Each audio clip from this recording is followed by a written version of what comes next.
In this clip, I'll be running some audio comparisons between the first generation Emu SP1200 from 1987 and the Rossum SP1200 from 2020. And shout out to Sam for the generous loan of his Rossum. For best results, I recommend watching the clip in full screen mode and set the resolution to 1080p via the settings widget down in the bottom right. If you enjoy the clip, subscribe, like, and check out the channel for more comparisons, as well as deep dive tutorials on classic samplers, synthesizers, and drum machines, many of which have been sampled into ready-made drum kits for both the Emu and Rossum SP1200, as well as MPCs. You can see clips of these in action via tonelab.au or check the links in the description below. And for those on Instagram, drop by for a look at TONELAB. The point of this exercise is so that you can experience these devices and come to your own conclusion about what your ears prefer. I won't try to persuade you either is better. Instead, I'll just connect them as intended and record the samples as faithfully as I can, then play them back side by side at various pitches. This is where variances, or where the footprint of a particular sampler can reveal itself a little more vividly. This should give your ears a chance to recognise how each sampler has affected the original audio. I realise there's many ways of conducting comparisons. Some may have their own expectations or practical ideas of how comparisons should be carried out, but the truth welcomes scrutiny. So consider these tests a measure of what that truth may be nonetheless. For those wanting to make the most of it, I suggest honing in on a particular element, like the lowest part of the kick, or the resonance from a synth, and focus on those elements each time I play the samples back. And try looking away from the screen or closing your eyes periodically, so you can concentrate on just what's coming in through your ears. And for that reason, I'd also recommend listening through a big pair of speakers if you have access to them, and use a good quality pair of headphones. I really don't think there's much to gauge through smaller speakers, like those found in laptops or phones, but if that's all you have, then I'd suggest tethering headphones to those devices. In many ways, this exercise isn't that different to wine tasting. So feel free to drop your critique or describe your perceived interpretation in the comments below, but keep it civil. We all have individual taste and interpret these things invariably from different environments and through different lenses. For anyone interested in more of the technical details, I'll leave additional information in the description below. For the first of 5 test rounds, I'll use something that's got a unique sonic footprint and something that won't put the clip at risk of a copyright strike. For that reason, I'll start with the Yamaha DX7 Mark II digital FM synth from 1986. I'll also use the original Roland TR-808 analog drum machine from 1980.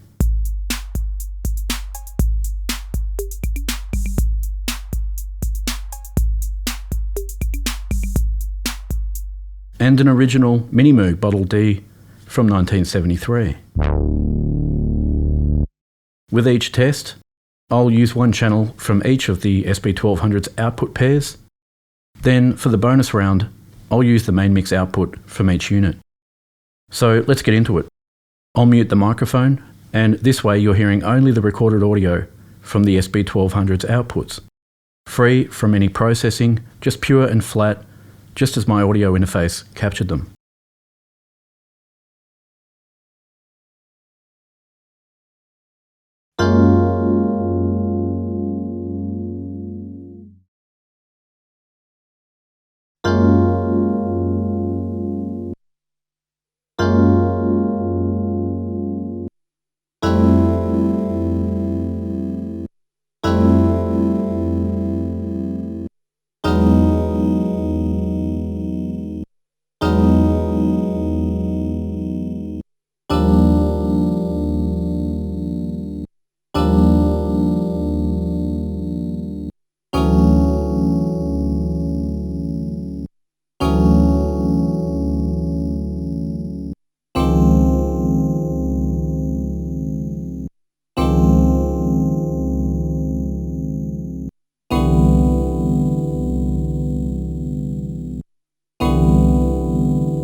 And there you have it. If you're after nicely recorded samples for your SP1200, MPC, etc., then check out the TONELAB sample pack store via tonelab.au, or check the description below for links. Anyway, that's all for this clip. I hope you enjoyed that. If so, subscribe, hit the thumbs up, and check out the channel for tutorials, tips and tricks on various drum machines, samplers, and synthesizers. Those on Instagram, drop by for a look at TONELAB. Thanks for watching, and stay tuned for more comparisons coming soon.